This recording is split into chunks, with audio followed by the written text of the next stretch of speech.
बिस्मिल्लाहिर्रहमानिर्रहीम। अस्सलाम वालेकुम दोस्तों, आज की इस वीडियो में हम जानेंगे हज़रत अय्यूब अलैहिस्सलाम की आजमाइश और सब्र के बारे में और किस तरह अल्लाह ताला ने आजमाइश के बाद उन्हें इनामात से नवाजा उसके बारे में। तो चलिए वीडियो को स्टार्ट करते हैं।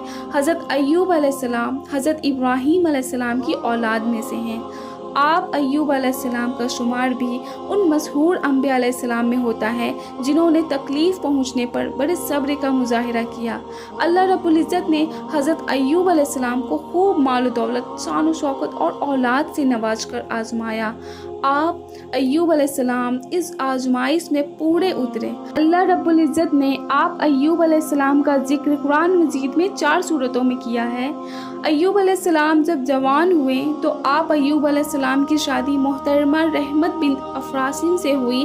अल्लाह रब्बुल इज़्ज़त ने आप अय्यूब अलैहिस्सलाम को उनसे औलाद की नेमतों से सरफराज फरमाया। आप अय्यूब अलैहिस्सलाम इंतहाई नेक, बकसरत अल्लाह ताला का जिक्र करने वाले और बड़े ही शाबिर व शाकिर बंदे थे।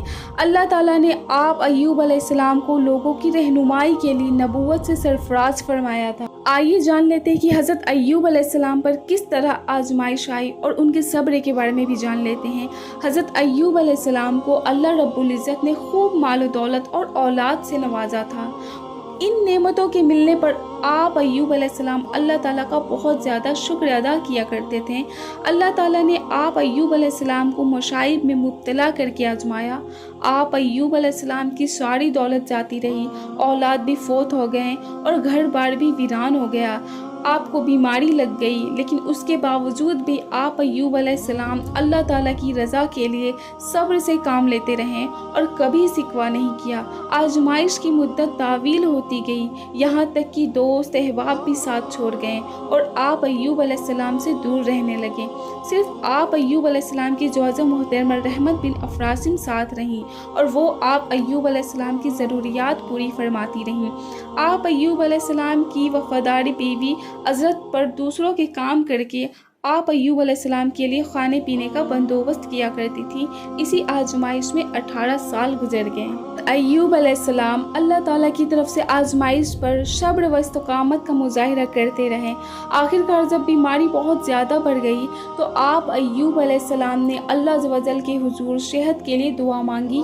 रब्बे अन्नी मस्सानी ज़ुर्रु व अंता अरहमुर राहिमीन, या अल्लाह मुझे तकलीफ़ दे बीमारी लग गई है और आप सबसे ज़्यादा रहम करने वाले हैं। रब्बे अन्नी मस्सानी शैतानु बिनुशूबि व अज़ाब, ऐ मेरे रब बेशक शैतान ने मुझे सख्त तकलीफ़ और परेशानी में मुब्तला कर दिया।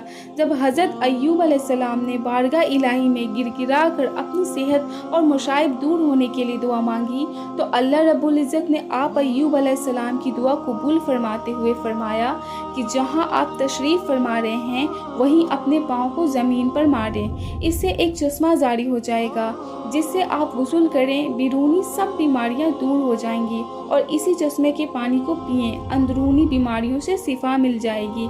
चनाचा हज़रत अय्यूब अलैहिस्सलाम ने ऐसा ही किया।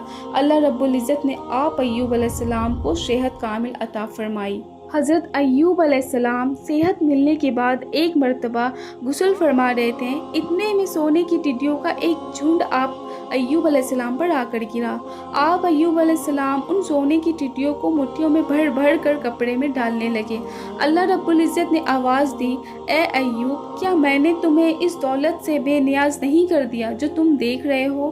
तो हज़रत अय्यूब अलैहिस्सलाम ने अर्ज़ किया, जी हाँ ए मेरे रब, लेकिन मैं आपकी रहमत और बरकत से बेनियाज नहीं हो सकता। और अब जान लेते हैं कि अल्लाह रब्बुल इज़्ज़त ने अय्यूब अलैहिस्सलाम को आजमाइश के बाद किस तरह इनामात से नवाजा।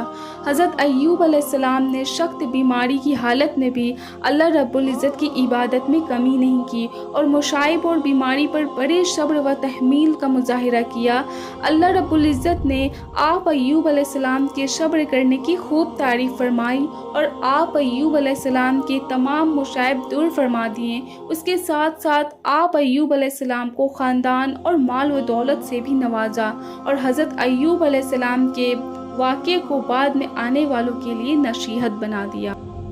اللہ تعالیٰ فرماتے ہیں، بے شک ہم نے انہیں صبر کرنے والوں میں پایا، وہ بہت ہی نیک بندے اور اپنے رب کی طرف خاص رجوع کرنے والے تھے، اور انہیں نہ صرف ان کے اہل و عیال دیے بلکہ ان کے ساتھ اپنی خاص مہربانی سے ایسے ہی اور بھی عطا فرمائے، تاکہ یہ واقعہ ہماری عبادت کرنے والوں کے لیے ایک نصیحت بن جائے، اور ہم نے اپنی خاص رحمت سے انہیں ان کے اہل و عیال عطا فرمائیں اور ان کی مانند اور بھی عطا فرمائیں۔ عقل مندوں کے لیے اس میں بڑی نصیحت ہے۔ اور اب جان لیتے ہیں کہ حضرت ایوب علیہ السلام نے اپنی وفادار بیوی کو 100 کوڑے کیوں مارے تھے۔ حضرت ایوب علیہ السلام کی بیوی رحمت آپ ایوب علیہ السلام کی بیماری کی حالت میں بھی ساتھ رہیں اور آپ کی خدمت کرتی رہیں۔ آپ ایوب علیہ السلام کی وہ بیوی آپ کی صحت کی شدید خواہش مند تھیں اور ہر وقت بیماری سے شفا کی تلاش میں رہتی تھیں۔ شیطان نے ان کی کمزوری سے فائدہ اٹھا کر انہیں شفا کا ایک سرکیہ عمل بتایا۔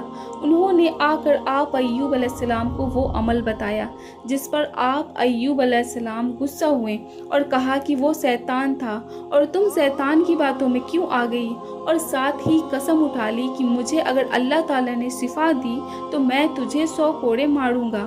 چنانچہ آپ ایوب علیہ السلام جب تندرست ہوئے تو قسم پوری کرنا چاہیے۔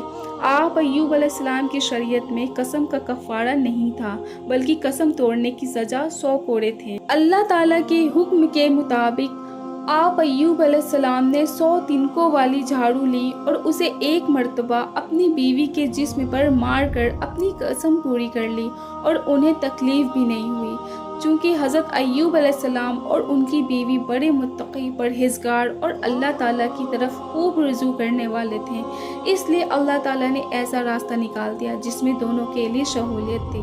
اللہ رب العزت فرماتے ہیں، اور جو آدمی بھی اللہ کے عذاب سے ڈرتا ہے وہ اللہ اس کے لیے مشکلات سے نکلنے کا راستہ بنا دیتا ہے۔ اور اللہ نے فرمایا، اپنے ہاتھ میں تنکوں کی ایک مٹھی جھاڑو لے کر اس سے اپنی بیوی کو مارو اور اپنی قسم نہ توڑو۔ اور اب جان لیتے ہیں حضرت ایوب علیہ السلام کی وفات کے بارے میں۔ حضرت ایوب علیہ السلام اللہ تعالیٰ کی طرف سے آنے والی آزمائش میں کامیابی کے بعد دین ابراہیم علیہ السلام پر قائم رہے۔ آپ ایوب علیہ السلام 93 سال کی عمر میں اس دنیا فانی سے رخصت ہو گئے۔ آپ ایوب علیہ السلام نے اپنی وفات سے پہلے اپنے بیٹے حومل اور ان کے بعد بشر کو اپنا جانشین مقرر فرمایا۔ اللہ تعالیٰ ہم مسلمانوں کو بھی آزمائش میں صبر کرنے کی توفیق عطا فرمائے، اور کتنے بھی مشکلات کیوں نہ ہو ہماری زندگی میں، ہمیں اپنے رب کی عبادت ہر حال میں کرنی چاہیے۔ جزاک اللہ خیر۔ السلام علیکم۔